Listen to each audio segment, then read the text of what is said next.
Hello and good day to you. It's Talkin really here, and today I'm going to have a little chat about Justin Tomlinson MP, who is the Minister for Disabled People. The reason why I'm going to talk about him is because yesterday I was doing the research for the video and I discovered what a disgusting man this bloke is. And really, to be honest with you, he typifies the Tory attitude towards society. What's even more surprising is that he is actually a North Swindon MP. With him as an MP and his attitudes towards disabled people, it really beggars belief that he's got this job. I thought you might like to see what a piece of work this guy is. And if you're wondering, I can't say any of this, I can, because it's all public record. There's nothing personal here. I'm not making personal slurs against him, but I am highlighting the facts which are public. So let's have a look, shall we, at Mr. Tomlinson's record. He's a Conservative MP, and on the vast majority of issues votes the same way as every other Conservative MP, which won't surprise you. However, several differing topics that he voted against, one of which is investigations into the Iraq War.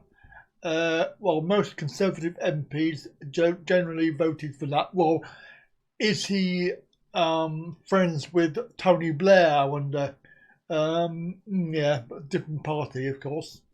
Then there are lots of issues that he's voted against on health, welfare, taxation, and more. So let's have a look at his voting record.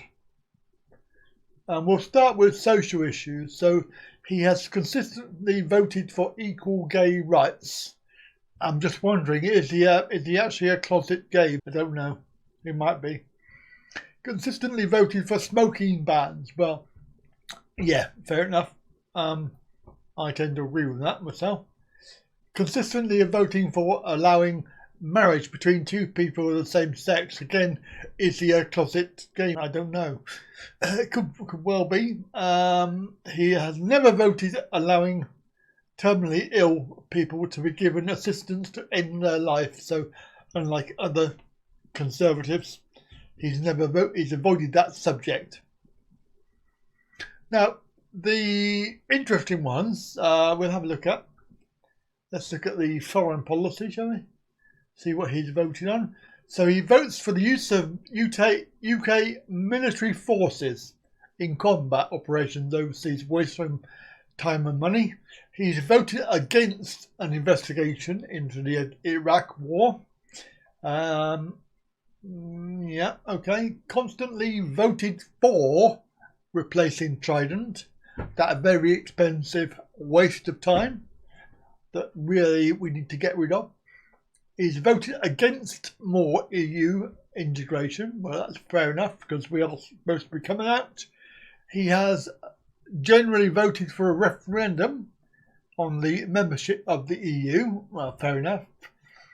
He has voted against strengthening the military covenant. No idea what that is, but he's voted against it. He voted against a right to remain for EU nationals already living in the UK. So basically, anybody who's living here, when we leave, the EU will have to leave the country. And he doesn't give a shit about them. So basically, he's voted against that idea. He's always voted against UK membership of the EU. Well, fair enough. He's consistently voted for military action against ISIS.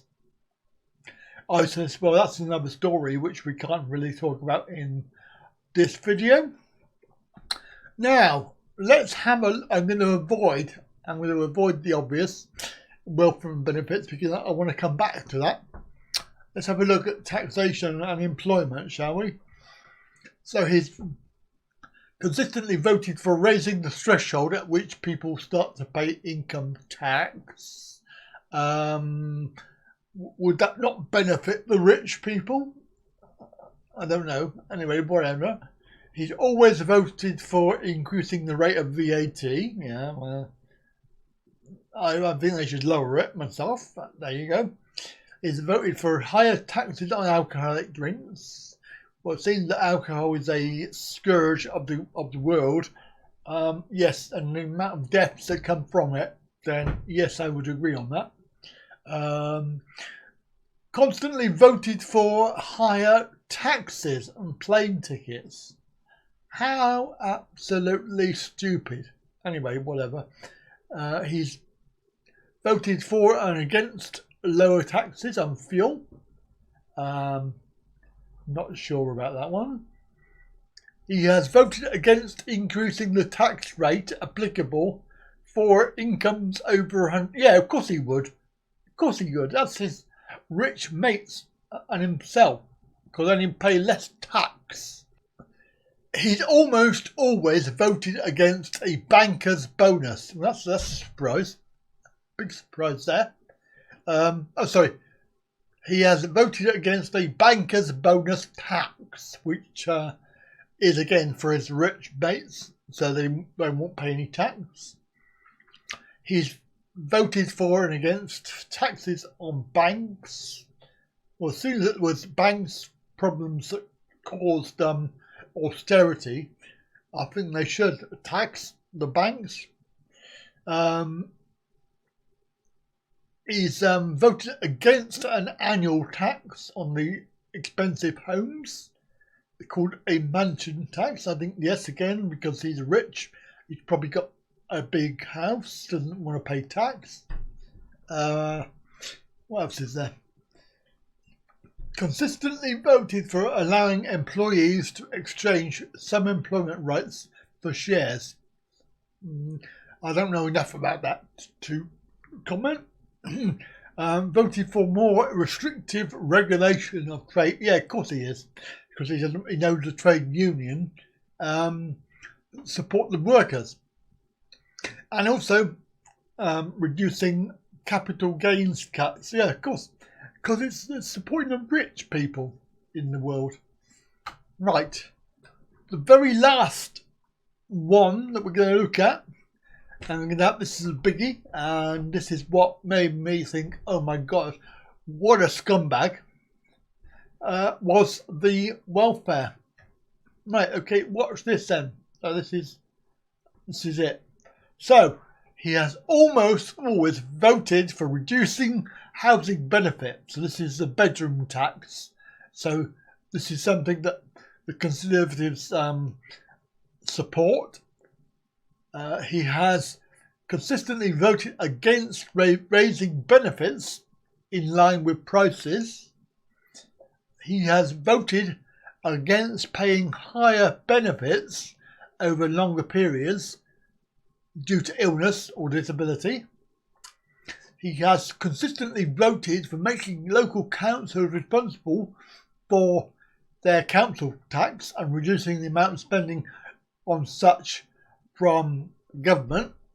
He has consistently voted for a reduction in spending on welfare benefits in general, and he has consistently voted against spending public money to create guaranteed jobs for young people who have spent a long time unemployed. But, having looked at that, you look at that and you think, well, hang on, he is actually Minister for Disabled People. So how can the Minister for Disabled People be supporting benefit cuts, increases in benefit penalties such as bedroom tax, consistently voting against financial help with council tax when it should really come from government, not from people, and also the big, just reducing benefits full stop. I find it very, very annoying and, well, not surprising really, but very, very disappointing. The Minister for Disabled People doesn't really care about disabled people, because this is his record of supporting disabled people, that he doesn't really give a shit. And This is all fact. This is all found on the website there. But it's been an eye-opener for me. I've actually been quite surprised by his attitude, and his new job obviously doesn't basically conflicts with his new role in the government, which was given to him by Boris. So well done, Boris. Well done, mate. Fantastic. Right, enjoy your day, and bye for now.